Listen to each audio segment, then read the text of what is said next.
Selamat siang. Gus, kemarin kan ada persidangan dari ART-nya Sambo. Sambo Ya, lagi nih. Sambo lagi. Ya, Ya, dalam persidangan itu ART-nya kan terlihat mengasih keterangan palsu alias bohong atau berbelit-belit. Itu gimana tanggapannya tuh, Gus? Iya.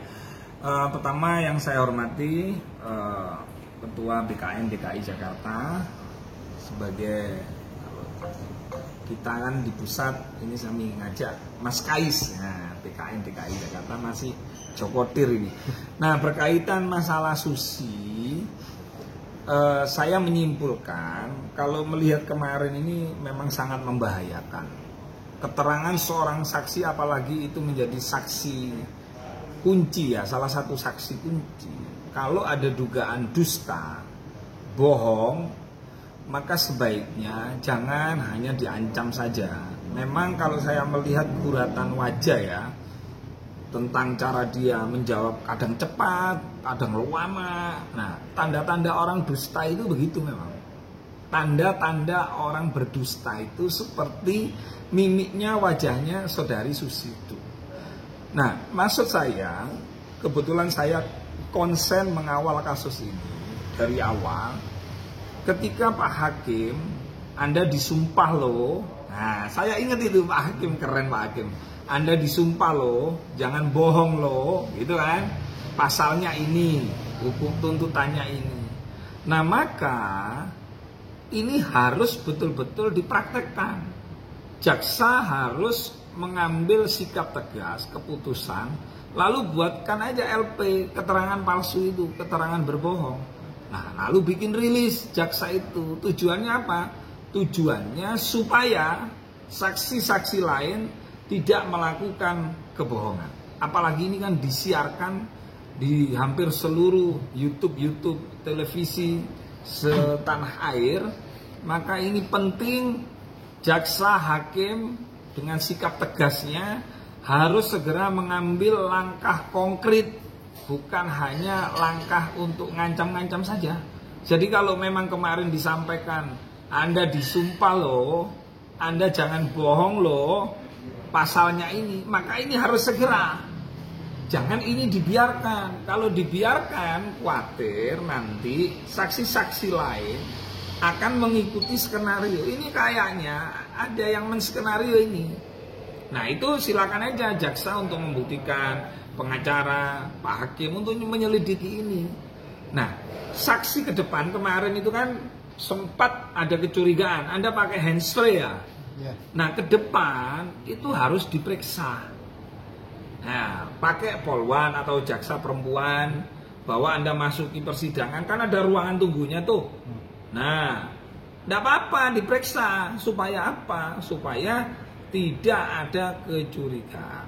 Memang saya sepakat ya dengan apa yang disampaikan oleh Pak Hakim, Pak Jaksa maupun pengacara dari Eliezer, bahwa perempuan yang namanya Susi ini memang patut diduga banyak melakukan manuver-manuver dan banyak melakukan kebohongan, seperti dia ini menghafal gitu.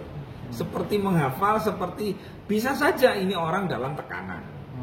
Bisa saja orang ini dalam janji. Kamu kalau memberi keterangan sesuai dengan kita, maka kamu mendapatkan sesuatu. Itu bisa saja. Karena kalau Susi itu tidak ada kepentingan, maka dia seperti saksi yang lain. Orang berbohong dan tidak berbohong itu ketika menyampaikan pendapat, kalau berbohong pasti dia kadang cepat, kadang lama. Tapi kalau orang yang jujur, dia normal gitu loh, landai, karena diingatannya pasti ingat, apalagi kejadian itu.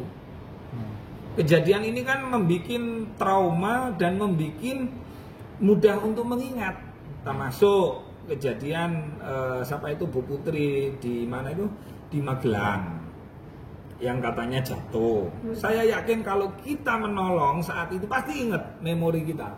Nah, kemarin kan berubah-berubah itu Susi. Belum keterangan yang lain, termasuk tentang punya anak. Asalnya ngomong punya anak. Masa pembantu nggak tahu kalau siapa itu, si Putri itu hamil atau tidak, kan gitu. Lah kalau tidak hamil, kenapa si Susi ini ngomong bahwa itu anaknya Putri gitu loh. Nggak hamil, berarti kan anak dari ngambil. Nah, yang begitu-begitu itu, maka segeralah, jangan hanya Pak Hakim maupun Pak Jaksa hanya mengancam saja, tapi dikonkretkan, kamu dilaporkan atas berita kebohongan, berita bohong, sehingga itu menjadi pelajaran, menjadi hikmah, bukan hanya di ruang sidang itu, tapi yang lain. Masyarakat Indonesia kan ada juga yang jadi saksi di kasus lain itu, oh ternyata kalau menyampaikan di pengadilan dengan berita bohong itu ternyata ada pasalnya, oh ada hukumannya gitu loh maksud saya.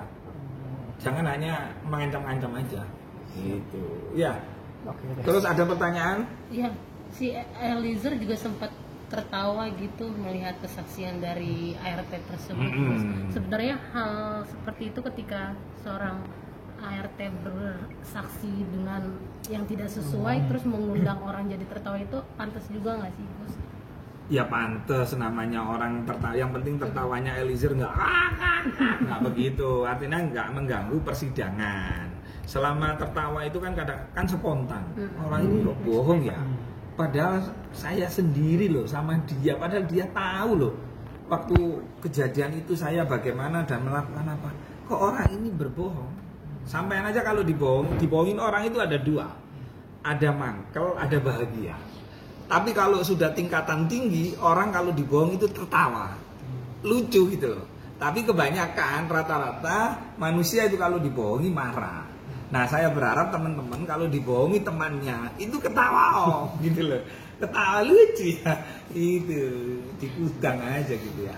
Terus tapi menurut Gus sendiri berarti Susi ini dalam intervensi Sambo apa karena mungkin ya ART kan biasanya pendidikannya minim.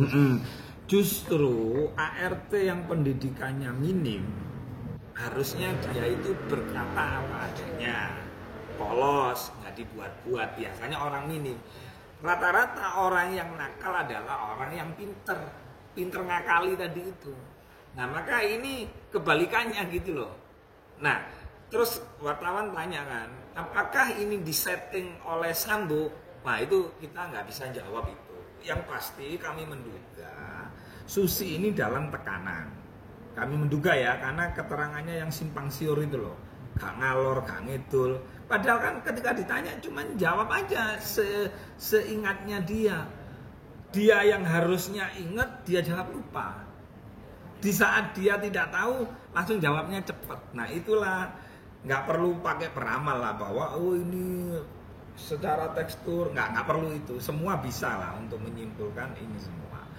Pokoknya harapan saya jangan hanya diancam dengan pasal ketika melakukan kebohongan, segera lakukan langkah konkret, bentuk edukasi masyarakat, dan ini menjadi pelajaran bahwa bohong di persidangan pidananya sekian.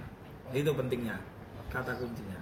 Gus, tapi Eliezer saat ini justru banyak orang yang pro pada dia sekali. Simpati. Iya, simpati gitu. Iya, karena jujur. Sampean ada maling, jujur ada dua, bisa tambah mangkel, bisa seneng. Tapi kalau orang waras ketika maling itu jujur, maka kita seneng, terus memaafkan. Ada juga karena nggak jujur, akhirnya kita marah seperti itu. Jadi Eliezer ini memang menunjukkan akhlak, menyesali atas perbuatannya, terus kemudian dia minta maaf. Nah maka saya lebih percaya keterangan saudara Eliezer gitu loh, daripada si Susi ini tadi, Susi si milik itu. Gitu ya. Oke. Oke. Makasih Gus.